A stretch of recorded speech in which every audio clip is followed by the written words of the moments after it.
You heard me also talk about complementary football, all phases being an extension of one another.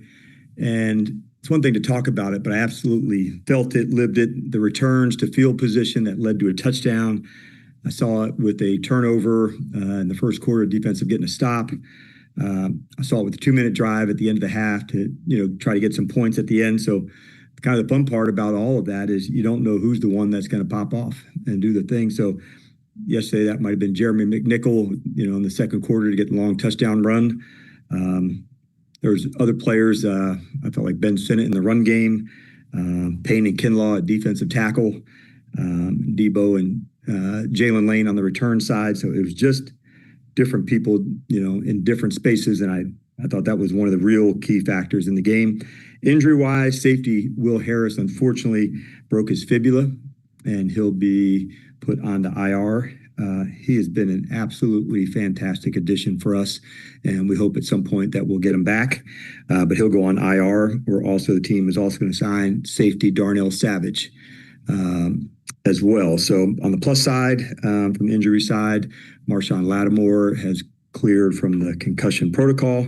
And I'm sure there's a lot of questions regarding injuries and updates that on Wednesday I'll be better qualified to fill you in on where we're at and the assessments from there. But I am more than pumped to talk about the game and what's ahead.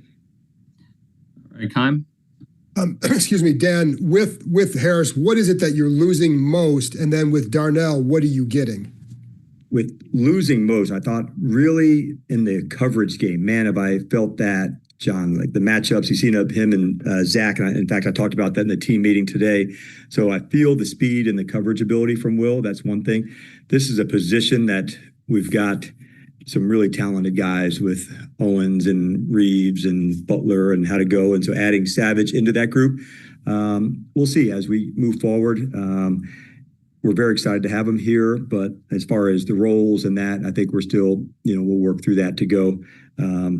It's a deep position for us, but Will has a very unique skill set. His background at corner certainly helps, but he's been an excellent addition for us. And like I said, I don't know when that would be. I don't have all that kind of information, John, in terms of returns and such, but it's a big deal for us. And then with Jaden, what is the plan this week? Yeah, we're still listing him as day-to-day, and then as we get into Wednesday, I'll be more qualified to, hit us on what types of practice and what we can hit on to go. So he went through some things today, some more tomorrow, and that'll lead us up into Wednesday. But when we get together prior to practice, I'll have a better idea for the plan. We've not nailed that down for the week as of yet. Thank you. Nikki? Gideon, when you went back and looked at the tape, what really stood out to you about why the offense was especially efficient in this game? Yeah, I thought that really first, the run game, I thought, was something that we stayed committed to. I thought the backs really hit it and were aggressive, all in their own way, Nikki, which is in itself like a fun conversation to have, where Jeremy's a little bit different than Chris and Bill's different from both of them as well. But having the whole complement of it, and then that to me was the big piece of it. We did different personnel groups, different ways to go about it. And I thought that was the thing that stood out to me. I certainly felt they pressured some. The blitz pickup was good. There was one certainly by Bill early against, who I think is an excellent blitzer. So I started having the variety, and like the run game takes time. So the fact that, 2 of the 3 times it went well, we're not all the way where we're going to be at it, but I'm very encouraged about, what it can be. And how did you feel Chris Paul and Andrew Wiley did at guard? Yeah, I knew that would come up to go. I was pleased with Chris inside, the strength of him, Nikki, and that we knew that going into camp and where it was. And all 4 of the guards, like we're just, still kind of in the early days with Chris and Andrew and Nick and Brandon to go. And so it may take a little bit of time to sort itself out to go, but to see Chris, he deserved that chance to go battle for it. I thought he had an excellent camp, and he was ready to go fight and, like I say, throw his hat in the ring, like a cliche, but like he was really ready to go prove himself and execute and do that at a high level. I'd been impressed, with the Raiders, especially at linebacker. I thought they had square, they were strong, they could play, and they had established they played the well run in the first 2 games. So we knew that would be a challenge, but I thought he answered the bell. Tom? Thanks, Dan. Kind of a follow-up question on that same point. A lot of people talk about coherence and having the same five guys in the offensive line. I'm curious why you felt comfortable. I mean, beyond liking Chris and Andrew, why did you feel comfortable shuffling that, and what led to that decision? Yeah, I don't know if it'd be comfortable or that way to go. I mean, honestly, having the same group together and calls and working together. I think sometimes you just got to make sure, like, the competition's the central part of it, Tom, to make sure that's how we're going to get down and do things. And if you don't live that, then I think it's just, a sign on the wall that you don't. And so we wanted to make sure, hey, if this takes some time to work itself out, we're committed to doing that. All of the guys, not just all line, but all the players, there's some things we work on. We have a program called EPP, and it's our pre-practice, post-practice, the skill work. And we take that really seriously, and at that position to keep working the skills, to get better and better as we're going, that's a big deal. But I think it does show to the depth at the position that we're willing to dig in and keep battling for it. Sam Cosby is not far away in his space of where he's going. He's digging hard too. So once we get that going, like, we'll see where it all plays out. But we're committed to continuing to just find the edge, man. David Aldridge.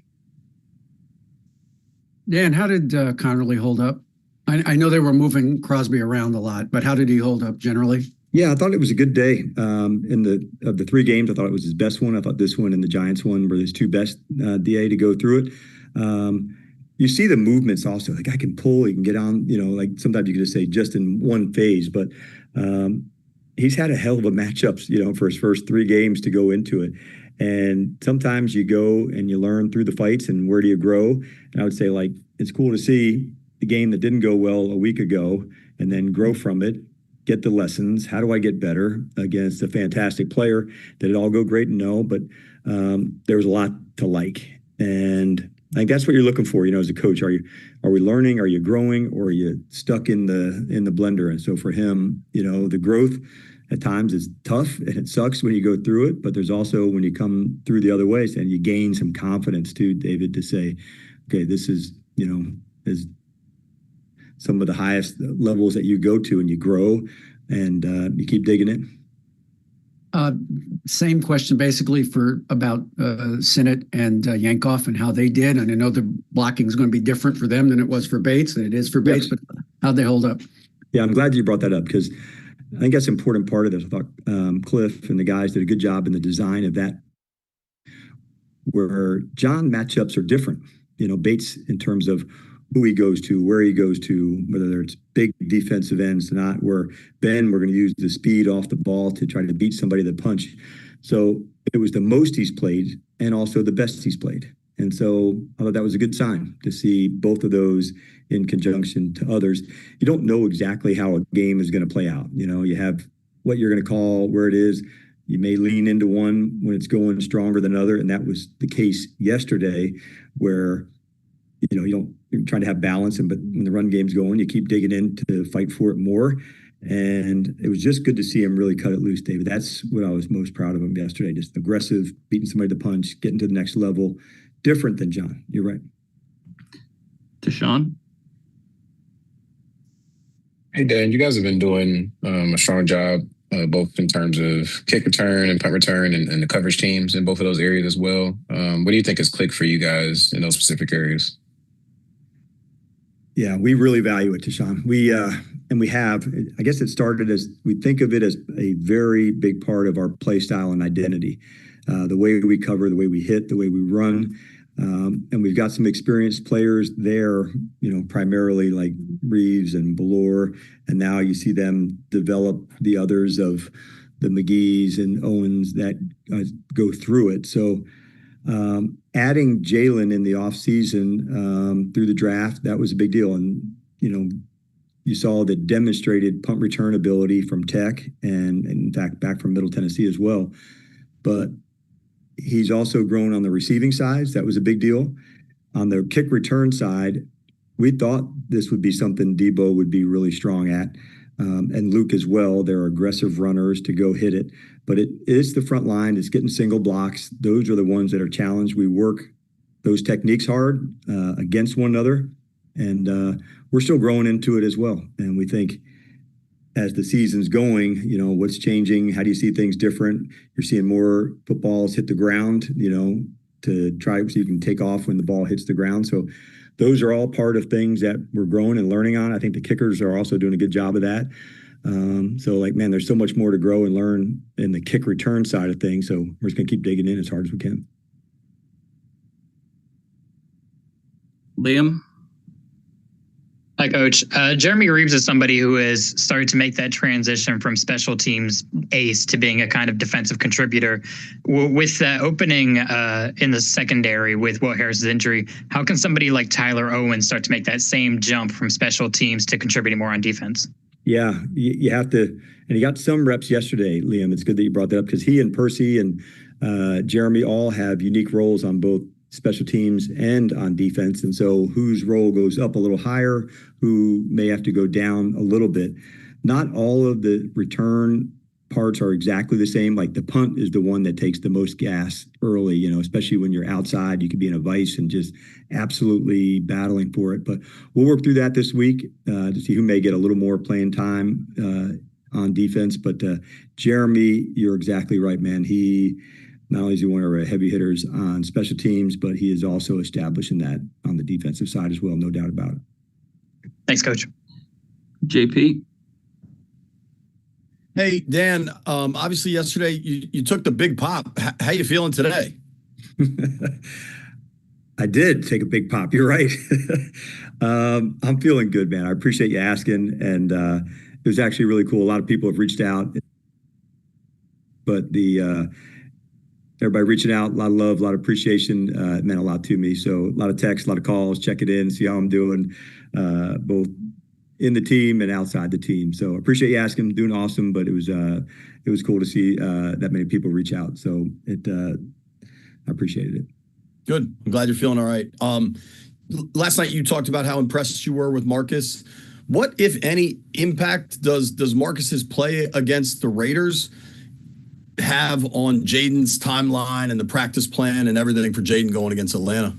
Yeah, I think, JP, you probably heard me talk. I was probably one of the least surprised people in the stadium that he played well. Like, I just see him. I know what he is and how it goes.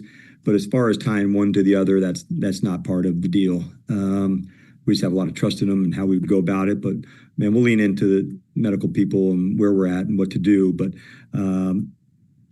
that type of preparation for him, it's just that kind of steady, consistent way. So, but they're not tied together, to answer your question. Thank you. You got it. Scott? Hey, DQ, glad you're holding up okay. Obviously, you mentioned the running game and how well you guys ran the football yesterday. Is that almost an extension of the culture you're trying to create, the physicality, the toughness? Can you explain that a little bit? Does that go hand in hand? It does. And it's also, there's like the scheme part of it too, Scott. Like if the run game's going better, now the play pass is going better. Because the times that you're going to go step up and get in on the run, then you have the chance to, throw one big or a deep shot to go. Those are ones that you want to take your shot down the field to Terry. You want to take your shot across the middle to Debo because of the linebackers or a safety. Like, man, I want to go get a part of this. It does add a lot to your team because when you have to go, finish a drive, finish one, Scott, that's where you have to lean in on that. It was good to see yesterday a third down conversion, saw it from J-Max, saw it from Bill. Now the drive continues and you have a little bit more flexibility because you're willing to show you're in all the spaces to run it. As you get closer to the goal line, that's another area sometimes that you may lean in more. It's difficult. Obviously, you don't have as much field to defend. It's more lateral, so you have to win inside. Some people, like you've heard the word like phone booth runs, man, like when you got to go get downhill right now. And that's how we had scored on one yesterday. But it does all tie together. It adds to the toughness of the team, but you just got to stay committed to it. It takes work to get better. And by no means are we, where we were going to be. We got a lot of work to do, but it's a really important piece of what we do. I know I asked you last week about takeaways. You had a couple of good chances yesterday to try to get some, still not there. How do you tell the guys to kind of remain positive in a sense? They're coming, guys. They're coming. Yeah, you want to make sure you're training the guys correctly. And at practice, are we taking the right shots? Are we taking the right angles? Thought we had a chance for an interception. We didn't get to it, but you do have to go in with the mindset to say, we're going to go play our technique first, play it aggressive, and then be willing to go get the ball. I do feel like they're going to come. We just got to keep training the guys, keep digging in for it. It's definitely a drought, so it's time to get out of the drought, but they don't just give them to you either. You got to go fight for them and dig and give the Raiders credit in that space too. Thanks, Dan. Howard? Hi, Dan. Following up on that with the turnovers, are there particular drills, things you can try in practice to try to help that and get a couple of those in the games? You can, Howard. I think there's two ways. Like, first one, from a defensive spot, you're thinking like we call it like ball extraction, where I'm punching it out to go. So if you and I were to tackle together, you have a leverage, I have a leverage. If it's to my side, I can go take a shot on it. And then there's other ones in terms of like how to track a deep ball, how to catch a tip pass. And you'd heard us referring to the EPP early, the beginning, the end, extra jugs machines for us to catch the different types of passes. As a defensive player, you don't catch the nice pass that, the quarterbacks would throw on this shoulder or this shoulder. It's above, behind, below your knees. Those are the catches that you have to practice. So we'll continue to do that, but you also have to have the mindset to go do it. When the ball's in the air, it's meant for me. When I got a shot to go take it, it's meant for me. Oftentimes the quarterback's one you can get. I thought Vaughn had a good chance at one. Gino did a nice job of taking care of it. So we'll keep battling for it. But yes, you do, like any skill, man, Howard, you got to go work at it. And on the running game, in an ideal world, would you prefer to have sort of a main running back who's getting the bulk of the load, or are you okay with the idea of this sort of shared responsibility with a handful of guys splitting carries the way they did yesterday? I'm comfortable with the shared balance is what's important to me. If there's runners that have unique skills and how to feature ones, we can do that. But having balance, that's what makes an offense most difficult to defend, when it's not just all of one or all of the other, but having the balance to do both. So in all things, sometimes it works itself out after a little bit of time, but going into it, Howard, I'm there. Whether it stays that way, we'll just keep digging and find our way. But I am comfortable sharing the responsibility, and let's see what the game presents, coming up. And sometimes a guy gets hot and feels it, and we'll lean into that too. Thanks. Let's go two more, Ben and Candy. Hey, Dan, the passing game yesterday, you guys were more effective against the Blitz than you had been in the first two games. Were there any circumstances beyond the quarterback that maybe led to some easier opportunities or more success there? Yeah, I don't have a big difference on that one, Ben, to say which one would more to go. I can think of the early one to one out to Zach, out on a 7 route, one to Terry to go. Some are zone, some are man, so I don't know if it's all of one or the other, Ben, in terms of the blitz. I think it's honestly, man, like making sure the protection's right, and whether it's a 6-man or a 7-man protection, being able to do that.